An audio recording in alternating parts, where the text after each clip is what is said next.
warahmatullahi wabarakatuh. Selamat bertemu kembali di kanal pencerahan pendidikan non formal.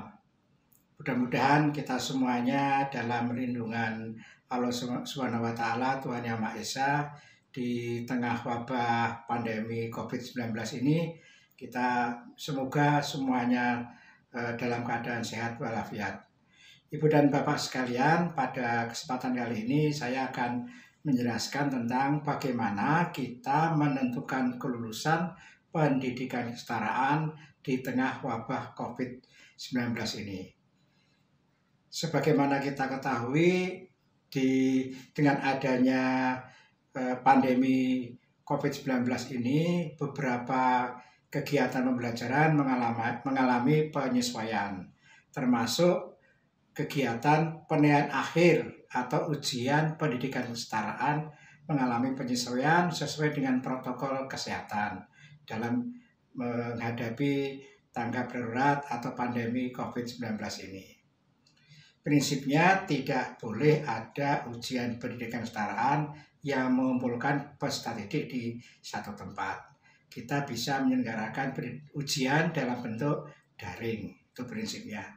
Nah, menyelenggarakan ujian pendidikan kesetaraan, nilai ujian itu bisa dijadikan penentu kelulusan. Nah, bagi PKBM atau Sanggar Kegiatan Belajar yang belum menyelenggarakan ujian pendidikan kesetaraan, maka boleh menyelenggarakan ujian pendidikan kesetaraan secara daring. Dan ini sudah banyak dilakukan oleh teman-teman PKBM. Namun, kalau karena suatu dan lain hal belum bisa menyelenggarakan ujian pendidikan kesetaraan secara daring, maka penyelenggaraan ujiannya bisa ditiadakan dan gantinya adalah penentu kelulusannya menggunakan nilai rapot semester 1 sampai semester 5 ditambah dengan nilai rapot semester 6. Tentunya kalau bagi paket C, karena ini masih menggunakan kurikulum lama, menggunakan nilai rapot semester 3 sampai semester 5, karena di semester 1 agak berbeda nilainya. Itu Ibu dan Bapak sekalian yang barangkali perlu saya sampaikan sebagai awal perbincangan ini. Nah, bagaimana penentuan kelulusannya? Jadi penentuan kelulusan tetap mengacu kepada Peraturan Menteri Nomor 43 Tahun 2019. Jadi di sana tetap kita jadikan rujukan. Yang pertama adalah peserta didik dinyatakan lulus dari satuan pendidikan setelah menyelesaikan keseluruhan program. Nah, pengertian keseluruhan program pada paket A, paket B, paket C ini adalah dia sudah menyelesaikan keseluruhan kompetensi yang harus ditempuh pada program paket A atau paket B atau paket C. Jadi kalau paket A itu sejumlah 204 satuan kredit kompetensi, kalau paket B itu sejumlah 102 satuan kredit kompetensi, dan paket C 122 satuan kredit kompetensi. Ini syarat yang pertama. Kemudian syarat yang kedua yaitu memperoleh nilai sikap minimal baik. Jadi nilai sikapnya harus minimal baik. Nah, yang ketiga yang ini ada penyesuaian, mengikuti atau mengikuti ujian yang diselenggarakan oleh satuan pendidikan. Tentunya ini sifatnya kondisional pada wabah pandemi COVID-19 tahun ini. Jika satuan pendidikan belum bisa menyelenggarakan ujian pendidikan kesetaraan baik daring maupun pertemuan sebelum keluarnya surat edaran tentang larangan adanya pertemuan di kelas, maka nilai yang digunakan untuk menentukan kelulusan adalah nilai rata-rata rapor. Jadi saya kira sudah clear Ibu dan Bapak sekalian. Jadi jangan ujuk-ujuk menggunakan nilai rapor, tapi pertama kali kita lihat apakah sudah menyelenggarakan ujian pendidikan kesetaraan belum. Tapi kalau memang karena kendala satu dan lain hal, misalnya peserta didik tidak punya Android, peserta didik tidak bisa akses internet, sementara kita mengumpulkannya tidak boleh, maka kita bisa menggunakan nilai rapot mulai semester 1 sampai semester 5. Saya kira ini yang perlu ditegaskan, dan ini sesuai dengan ketentuan yang tertuang di dalam surat edaran yang sudah Bapak Ibu terima, yaitu surat edaran nomor 9 tahun 2020. Bagaimana kita menentukan kelulusannya? Tentunya Bapak Ibu semuanya sudah menyusun yang disebut dengan pedoman operasional standar atau POS. POS Ujian Pendidikan Kesetaraan atau POS UPK. Nah, POS UPK ini perlu kita revisi, kita perbaiki. Misalnya ketika menyusun belum mengantisipasi wabah, maka perlu diperbaiki. Agar apa? Agar penentuan kelulusan itu ada rujukan hukumnya yang disusun sendiri oleh satuan pendidikan. Pertama, rujukannya itu tentunya adalah Permendikbud nomor 43 tahun 2019. Kemudian legal standingnya adalah POS UPK yang disusun oleh satuan pendidikan itu sendiri. Karena di dalam permen tidak disebutkan secara teknis bagaimana cara menentukan kelulusan.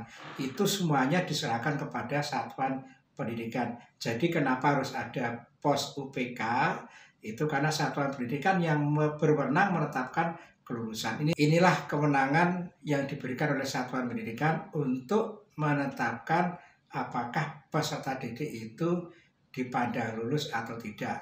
Tapi tentunya harus ada semacam rujukan hukumnya. Rujukan hukumnya adalah POS yang ditetapkan oleh satuan pendidikan itu tadi. Bapak Ibu bisa melihat bagaimana contoh POS yang linknya akan saya sertakan dalam deskripsi di bawah ini.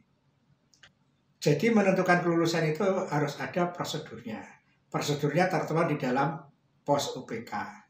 Nah, salah satu agenda penentuan kelulusan itu disebut dengan rapat Dewan Tutor atau rapat pendidik atau apalah Bapak Ibu mau menyebut, tapi intinya adalah pertemuan seluruh tutor, pengampu mata pelajaran, dan pengelola PKBM, pengelola SKB yang ada di satuan pendidikan itu berkumpul, bertemu untuk menetapkan kelulusan peserta didik yang mengikuti ujian pada tahun ini. Nah, persoalannya adalah tahun ini itu kita tidak boleh mengumpulkan di satu tempat karena sedang ada pandemi wabah COVID-19. Bagaimana caranya? Caranya Bapak Ibu bisa menggunakan aplikasi-aplikasi video conference, aplikasi-aplikasi meeting digital. Silahkan menggunakan apa saja.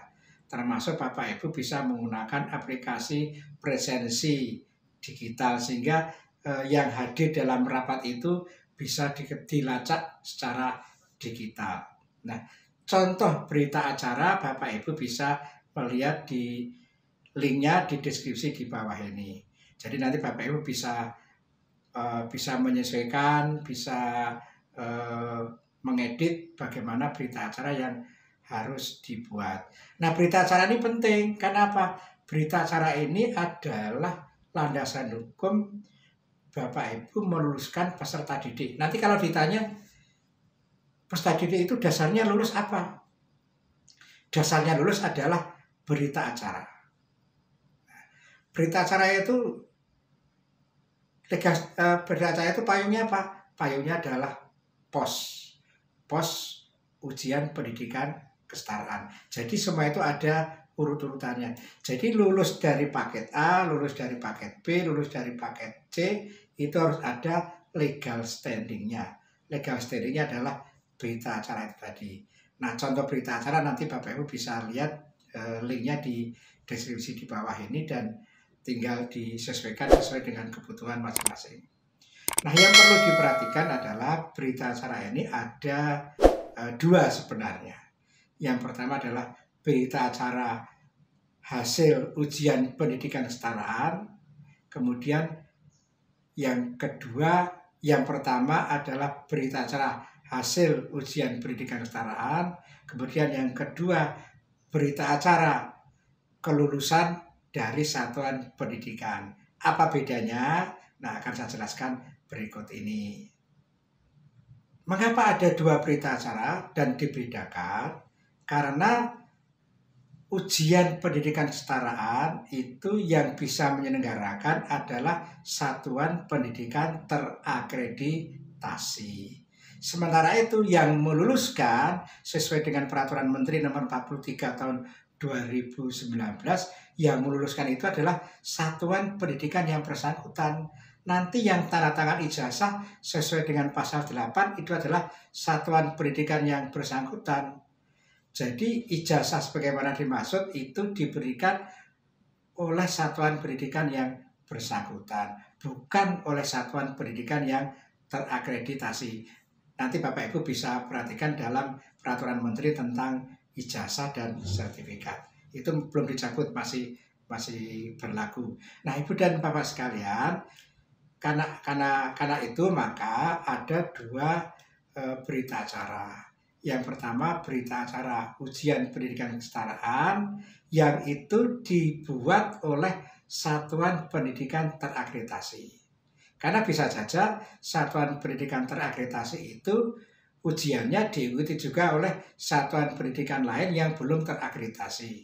Nah, kemudian satuan pendidikan terakreditasi itu mengirimkan berita acara kepada satuan pendidikan yang menginduk. Nah, satuan pendidikan yang menginduk dan satuan pendidikan yang lainnya termasuk yang terakreditasi kemudian membuat berita acara kelulusan dari satuan pendidikan. Jadi ada dua berita acara.